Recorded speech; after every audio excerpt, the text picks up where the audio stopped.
Happy International Women's Day. Good night. How are we today? Welcome to Smart Investing with Alton Brooks. Oh, what a day today. It was a fantastic day. I hope you had one as well. I had a terrific day.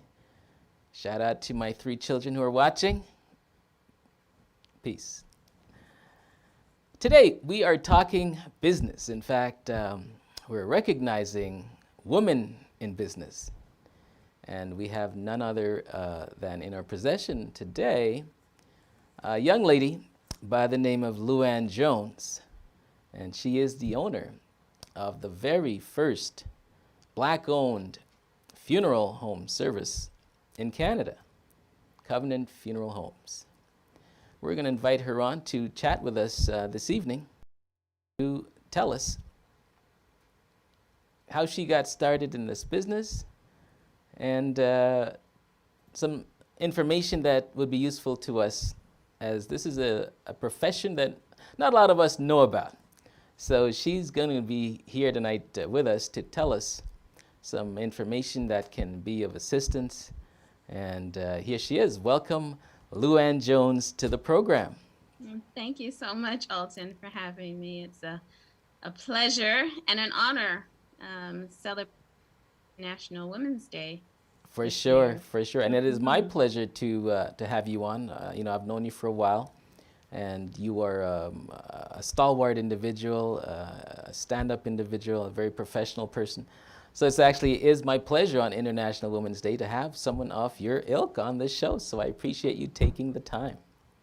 Thank you again. So just to get started, tell us a little bit about yourself. Tell us, where you're from and any other information you may wish to tell our audience. Sure. Well, I was born in London, England. I immigrated to Toronto back in 1977 with my parents.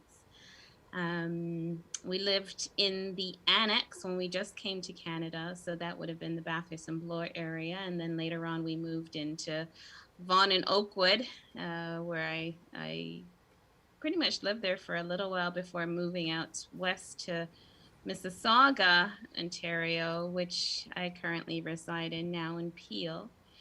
I started my career in the mid to late 90s in the industry. And at that time, I had never met a Black funeral director. I fortunately had never gone to a funeral, never had a family member or somebody within my circle. I've had people pass, but it wasn't a familial loss. Right. And so it was something that was completely new to me and new to my family because, well, not exactly, not in its entirety, because I found out some things afterwards. Okay. But to be a funeral director, it was literally unheard of within my family. And after a number of something that I was actually drawn back to, because when I was in elementary school preparing for high school, my temperament test or my characteristics were best suited for a funeral director. Oh, that's interesting. And literally when I was 12, I would run from it. I didn't want to deal with dead people. I wanted to get into travel and tourism, which I did. I wanted to get into the cosmetology or hairdressing field, which I dabbled in a little bit. Right. Those are the things that I wanted to do. I wanted to deal with the living and not with dead people. But as the Lord would have it, right, He brought me back full circle. Well, I can certainly appreciate running from something, especially if it's to do with death, really. But once you decided to go into that profession, how did people take to that? Your family, your friends, you tell them your funeral director, your mortician, like what was their reaction? I was like, you're doing what? You want to deal with dead people? Like, are you crazy? Aren't you afraid? That was one of the big ones. And way back when, I used to say to people, the dead can't do any harm to you. You need to be afraid of the living. Mm-hmm. So people warmed up to it. Right. I had friends that didn't even want to make eye contact, didn't want to shake my Mm. hand. If Luann was around, they're gone to another corner. They just had a fear Um, in themselves. it was, and it was actually funny. Like, we can sit back, laugh, and joke about it now Hmm. because, again, I'm still in it. I haven't changed my mind. Hasn't My heart hasn't changed towards the industry. Yeah. Um, but yeah, to see the different perceptions of what people think funeral directors are really, you know, re, what funeral directors or who funeral directors are. Well, I mean, personally, for myself, I did not know a lot about funeral directors. I've been to a few funerals, of course, and it's always seemed like a mystery to me. So having you on tonight is definitely going to help me understand some of. I'll share our secrets. Okay, go ahead. Yeah, the misconceptions. Well, even I myself, I had that misconception of a funeral director, someone being, stoic and serious and showing no emotion. And it was none of the sort. When Mm, I was actually doing my observation, the gentleman that I was, shadowing, they had a service, they were laughing and they were joking behind the scenes, and I'm like, you guys are disrespectful. Like, you're supposed to be serious, and right. you're laughing. And they're like, Luann, we're human. Mm, And that was like the icebreaker. Yes, we do have emotion, right. and you're allowed to show emotion, and you're allowed to laugh and have conversation, but everything respectively and respectfully. And yeah, it was definitely, a transition for me as well.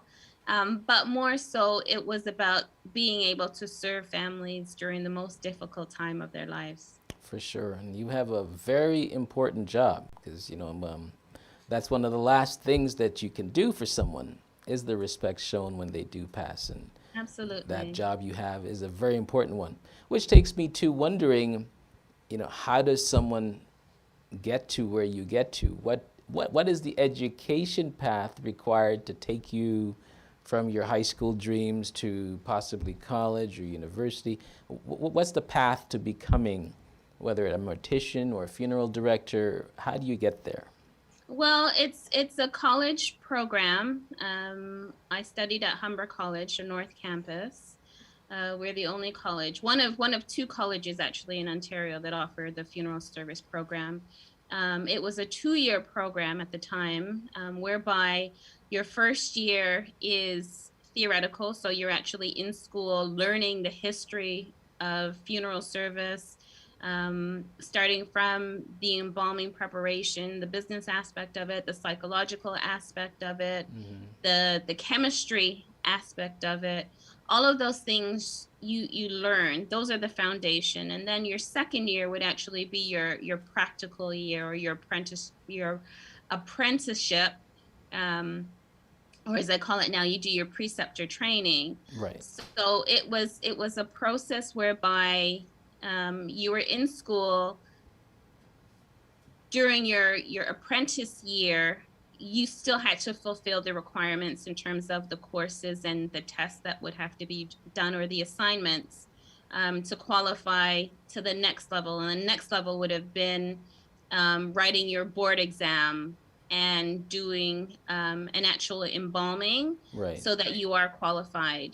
Okay. During the 2-year process, or the 2-year course, you would have to embalm 100 body. I believe it was 100, or A it's been so hundred. long.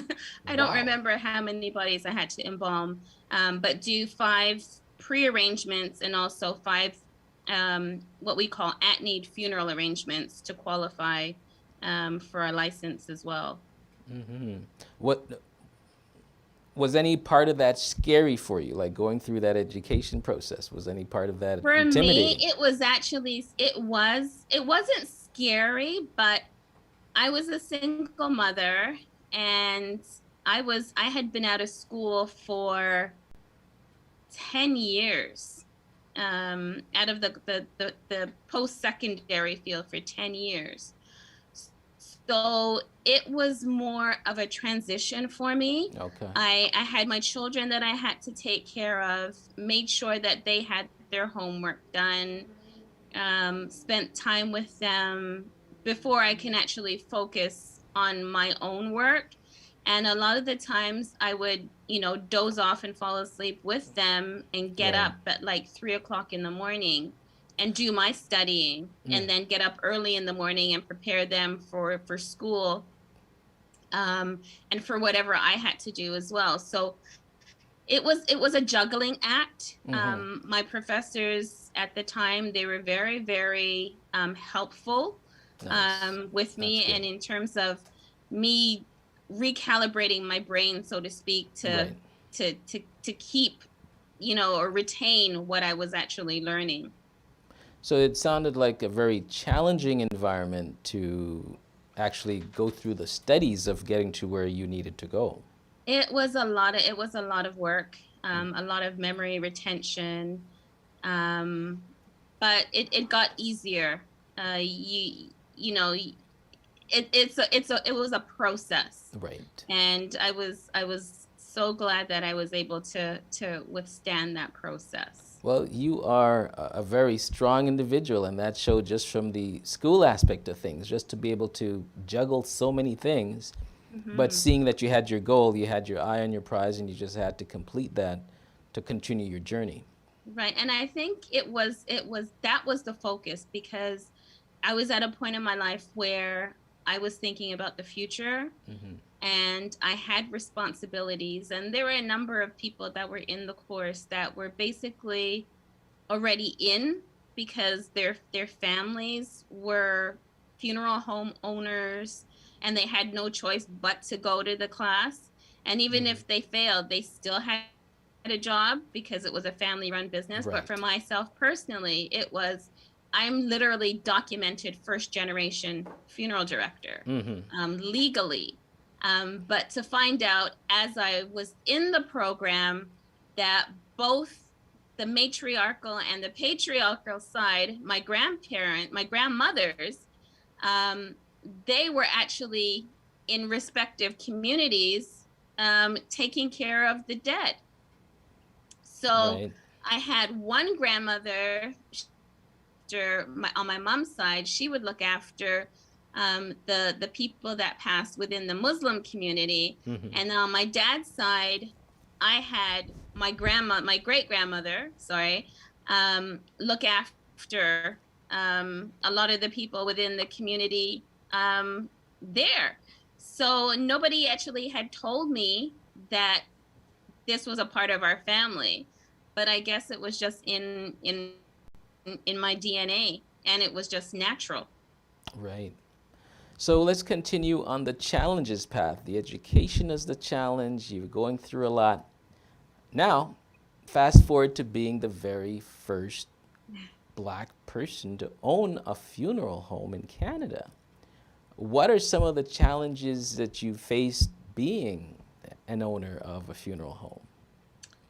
Well, the initial challenge, and I revert back to my first,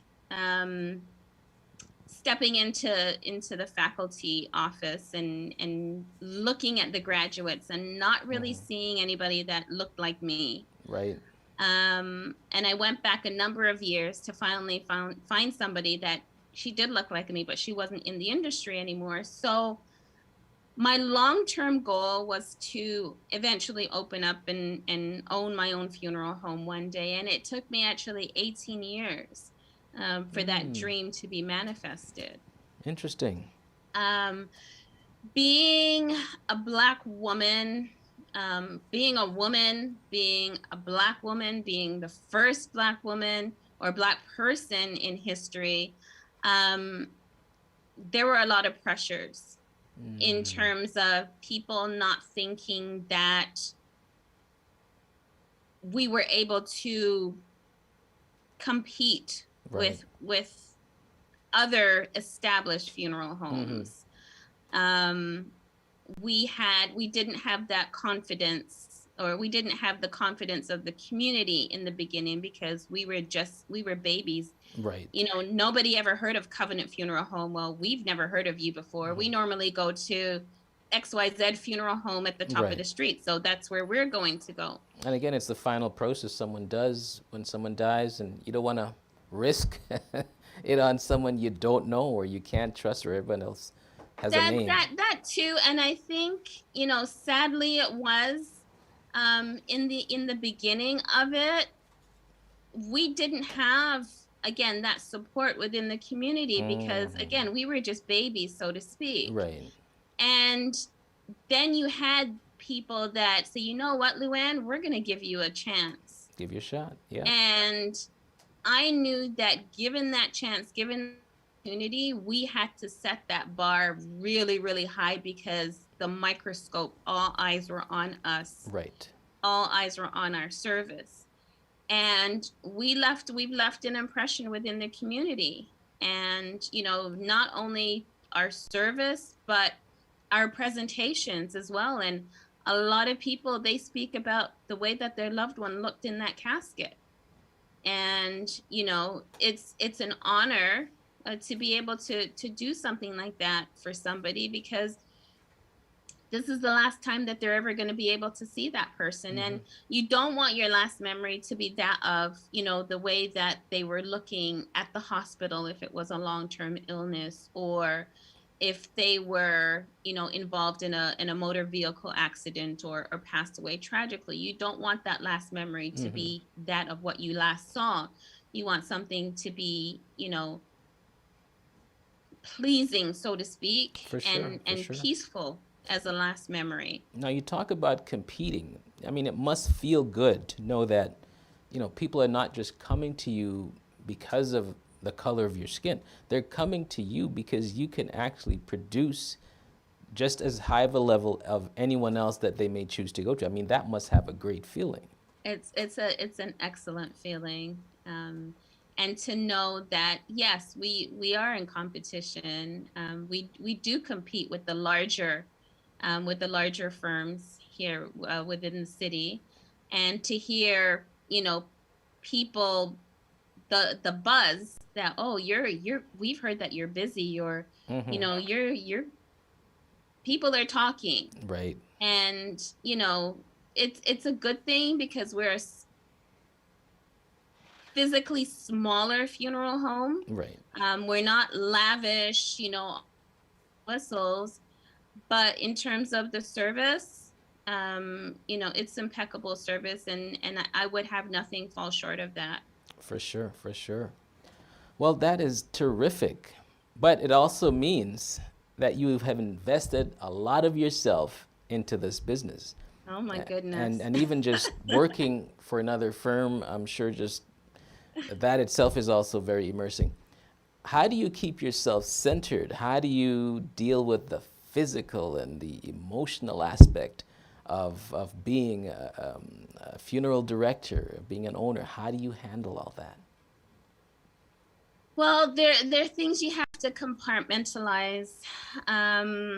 You know, it's one of my mentors, he said, you can't take everything on because you're going to burn out. Whatever happens at work, you kind of leave it at work. Right. And you come home to your reality. But the person that I am, my reality is my work. Okay. My children are grown. You know, fortunately, I don't have to mind them. They call me when they need me. Right. But my focus is on my business and growing my business, building my legacy, and that's what it's about right now. So, you know, to be available for families when they need me, I often overextend myself, and I have to remember that, you know what, I can't always make myself available because I do need that time, right, you know, for myself to, you know, to rejuvenate, to be able to function for somebody else. And I think especially now, within this time, so to speak, the pandemic, it has waned because there are a lot more stresses. There are a lot more anxious moments, in a sense that we have so much to deal with and so many different emotions for families, because families aren't able to celebrate the lives of their loved ones the way that we would normally celebrate. Right, right. So to let somebody know that, only 10 people can be in attendance at the funeral, or unfortunately, because of, what the cause of death is, you can't see or touch Right. your loved one, it's Well, often hard. I love this topic that you've introduced about talking about the COVID aspect. So we're going to dig deeper into that. We're going to take a quick, short message, but when we come back, we'll continue. And we'll start with COVID-19 and how that has affected your profession. We'll be right back.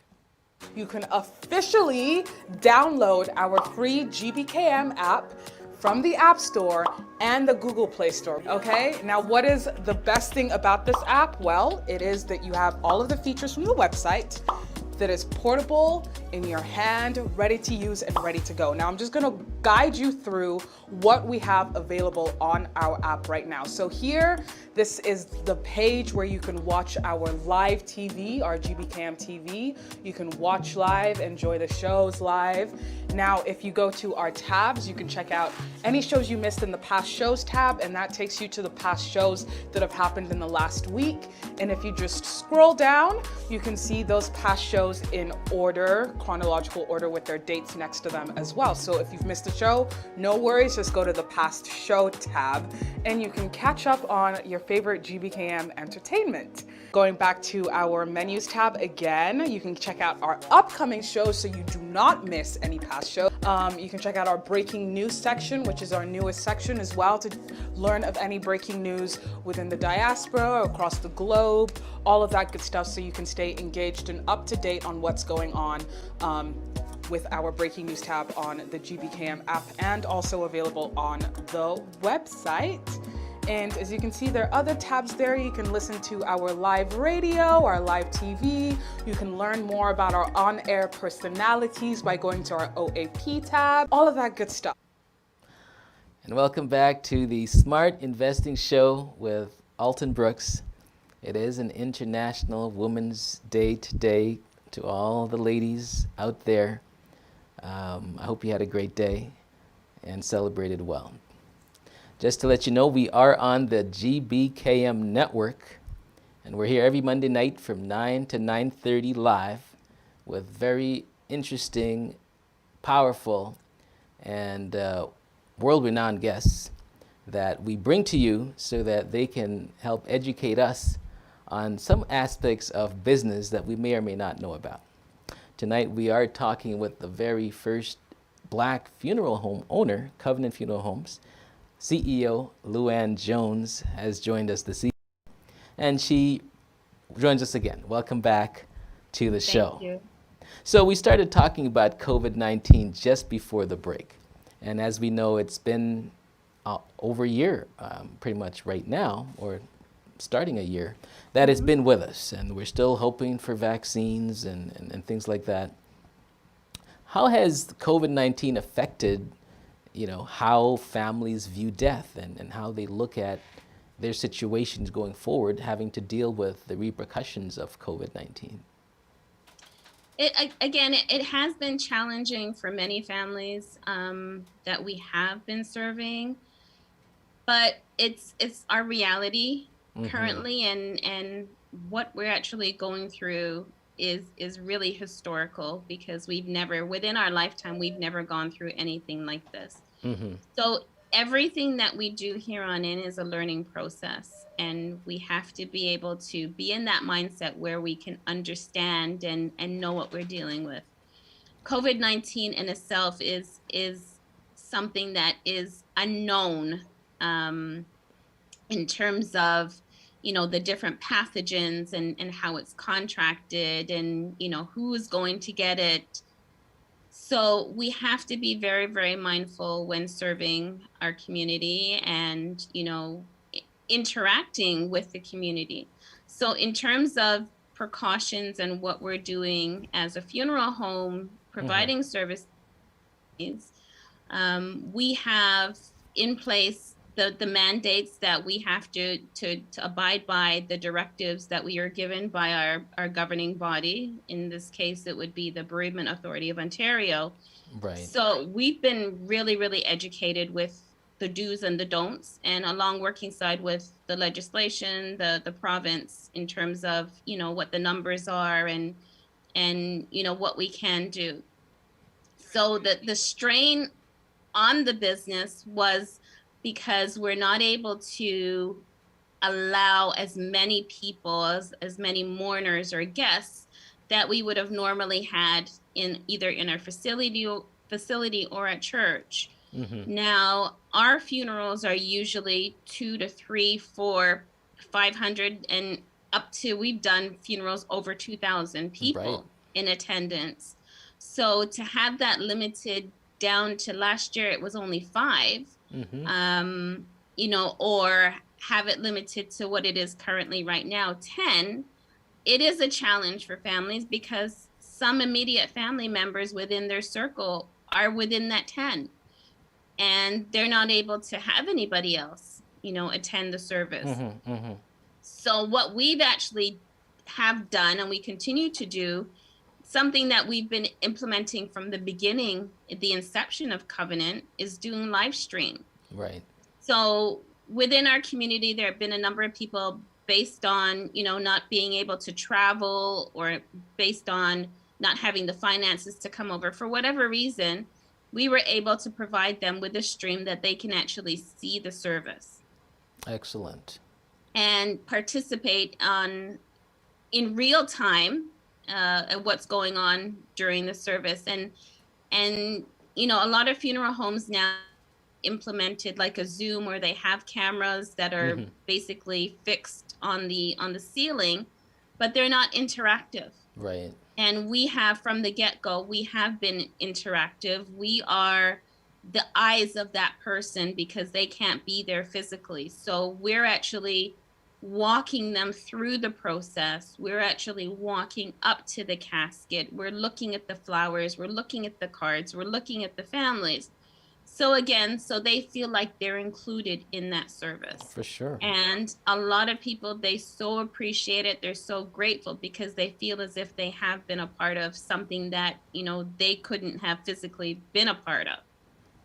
Excellent. Well, you know, just coming up with some of those new services is quite interesting because it certainly takes someone thinking on their feet. It also looking at putting yourself in their shoes to say, you know, how would something benefit them and their families, seeing that they can't travel or they have to limit the amount of people that can come to the funeral. So that's great that you've actually instituted some of those types of services into your offerings. Now, and again, families, they appreciate it. For sure.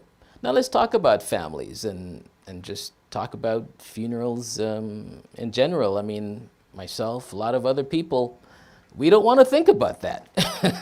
You know, no one really wants to think about that day when it comes, but it's something that I'm sure that you would find value to think about prior. So, you know, tell us what you would say to folks who don't want to think about it or why they should, and tell us why pre-planning is something important that should be considered. Well, first of all, we live currently in a death-denying society, but it's been more prevalent now. People are more accepting of it, and they're thinking of life after death, so to speak, and what they're leaving behind for their families to deal with. When I started in the industry, we had the ignorance of, oh, I don't care what happens to me. My family can deal with it, or they can, you know, they can fight it out, or they can figure it out. Right. Those were the things that I was getting. But I think more so people are mindful of the stress and the burden that they could be leaving upon their family. For sure. The hurt that they could be leaving on their family because they don't have things in place. There are a number of other communities that have that implemented. And it's just like financial planning. I know out of 10 people, how many people would probably have life insurance, or how many people would have retirement savings, or how many people will even have a will. Right. Because when you think of those things, you think of your own mortality. And we think that because we've got a will, we're going to hasten the death. Or maybe if we tell somebody that we have a will, maybe they're going to want to kill us because Right. of what is going to be left behind for them, or Mhm. perhaps what's not going to be left for them. So it's more so about educating the community. And when I do my seminars, like I thought about it, and I went way back. And one of the questions I pose to a lot of families, and especially those people within the church community, prearrangements goes back to the beginning of time, Christ's days. And when you think about it, the tomb that actually Jesus was laid to rest in for that short period of time, it was a borrowed tomb. It belonged to, I believe it was Joseph of Arimatheus. He had prepaid or prearranged his burial plot, so to speak. And when Jesus had passed, he actually donated that space to him. So it's historical, to pre-plan. And my late grandmother, I remember she always used to say, if you can't hear, you're going to feel. Right. So, to be able to educate people of the value of getting things done ahead of time, it makes things so much easier. And the cost is definitely a lot less than it would be, 2 years from now. Within the industry, prices, they go up twice a year. You have increases on your service, you have your increase on your product or your merchandise. So, to do things in advance, you're not only saving yourself money, but you're also providing yourself with, peace of mind. And for me, peace of mind is priceless. You can't put a dollar value on peace of mind. For sure, for sure. I totally agree with that. Before we close, you are in a very competitive space. You are in business, which is cutthroat. You are competing as a woman. You have a lot of obstacles in front of you. For the benefit of those that are watching, especially the young folks who are maybe looking to start a business, tell us where you get your moxie. Where do you get your business fight? And what advice do you have for any young folks who are on the edge, wondering if they have what it takes to start a business, or just for anyone else who may be looking to start but not sure of tipping their toes in the water? What can you share with us today about that? I think it's about passion. I thrive on my passion. And when I speak to people and they say, you know what, I'm so passionate about it, that's when I know you're ready. In doing anything that you're passionate about, that's your fuel. You that fuel is ignited by your dreams and your desires and your wishes for a future for yourself. When I speak about my industry, when I speak about funerals, as morbid as it is, I'm passionate. I'm passionate about my service. I'm passionate about my preparations. And, I just want everything done flawlessly. And there are times where I micromanage, because sometimes I feel as if I'm the only one that can do it that certain way. But now I've kind of stepped back because I have well educated and compassionate staff that actually do things the way that I like things to be done. Nice. And it's all a process. You have to give people the opportunity to prove themselves. For sure. And to be with people that are of like mind. So again, be with people that are passionate about something. It could be anything. If you're passionate about, designing a video game, design that video game and go and sell it. because nobody can sell your own product the way that you would actually sell it for yourself. And sometimes you have to go out there and do things on your own. For sure, for sure. And passion is definitely something It, that you it is. exude. It is. You have to be passionate. And as parents, we always want the best for our children. You know, we want our children to be doctors, lawyers, engineers, and things like that. But if you don't find true happiness in those things, you'll never be happy in life. True. So it could be a menial task, but once you do it and you're passionate about it, that's the greatest thing, because that gives you satisfaction. And at the end of the day, that's what it's about, being satisfied. For sure. I'll share one thing with you. I'm actually on a side note, I'm in a movie. What? And yeah, Tell us about that. I fiance, mean, you've got some personalities, so please share quickly. we're doing a movie, and the movie is actually coming out soon. And he's very, very passionate, and we're like-minded because we thrive on perfection and just being passionate and service and trying to get out there and promoting. It's like, okay, you know, we're only one person, but there's so many lives and so many people that we want to bring within to share what our vision is. And the only way you can truly share somebody's vision is if you kind of regress and go back into their shoes, so to speak. Right. And it's about convincing people to see things through your eyes. So be it through your creativity, be it through the way that you describe things, use creative ways to sell yourself, to sell your product to people so that they can believe in you. You've given us a lot of tremendous tips, and we appreciate that. And you know, if you can't convince somebody to believe in you, then you'll never really have a successful product, and only you can actually sell what you believe in. So if you have a dream, you know, master that dream to the best of your ability so that you're able to it blindly to people and people just visualize it. We're visual creatures.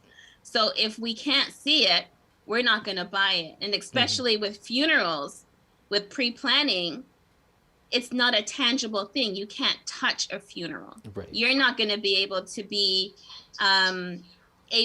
utilize it until you're gone, and you're not even going to be there to witness it. For me to sell the value of pre-planning to somebody, I have to educate you so that you can see the value in what you're doing is a good thing. Well, just before we close, tell us how anyone who's interested in contacting you can do that, so you could potentially educate them on choices that will be valuable to them. How can they get a hold of you? Absolutely. They can contact me at the office at 416-265-2652. I can be reached through email at Covenant Funeral Homes, plural, Inc., Covenant Funeral Homes, Inc. @gmail.com, or you can visit us on our website at covenantfuneralhomes.com. We're also on Instagram, Covenant Funeral Homes. We're on Twitter, Covenant FH, F as in funeral home, or FH as in funeral home. And I'm also on Instagram as Lady Covenant as well. Thank you so much. Well, we were granted a very exclusive interview this evening with Luann Jones, the proud owner, the first Black owner of a funeral home, Covenant Funeral Homes. We appreciate your time this evening. Before we go, I'm just going to tell a short story, which was early in the 2000s. My mom had passed away, and we dealt with a funeral home, and we had this young Black lady that looked after us, and I looked at her and I said, she is so professional. She knows what she's doing. She was so caring. And we fast forward 20 years later, and it turned out that that individual that looked after us, her name was Luann Jones. And it so happens that she is now the proud owner of her own home. And from personal experience, I can tell you that there was none other individual that I can see that's done as much as she has done over the years. She personally cares for you. She has great empathy. And most of all, she's very professional in what she does. So Luann, I thank you for joining us this evening. And Thank for our you. viewing audience, we thank you for taking your time to spend with us as well. Have yourself a safe rest of evening. We shall see you next Monday night at 9 p.m. on the Smart Investing Show. Take care. Bye for now. You can officially download our free GBKM app from the App Store and the Google Play Store, okay? Now, what is the best thing about this app? Well, it is that you have all of the features from the website that is portable, in your hand, ready to use and ready to go. Now, I'm just gonna guide you through what we have available on our app right now. So here, this is the page where you can watch our live TV, our GBKM TV. You can watch live, enjoy the shows live.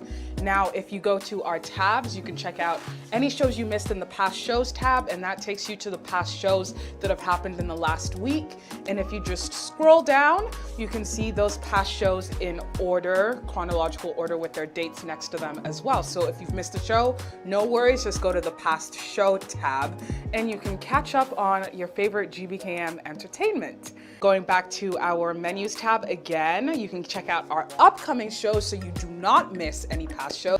You can check out our breaking news section, which is our newest section as well, to learn of any breaking news within the diaspora, across the globe, all of that good stuff, so you can stay engaged and up to date on what's going on with our breaking news tab on the GBKM app, and also available on the website. And as you can see, there are other tabs there. You can listen to our live radio, our live TV. You can learn more about our on-air personalities by going to our OAP tab, all of that good stuff.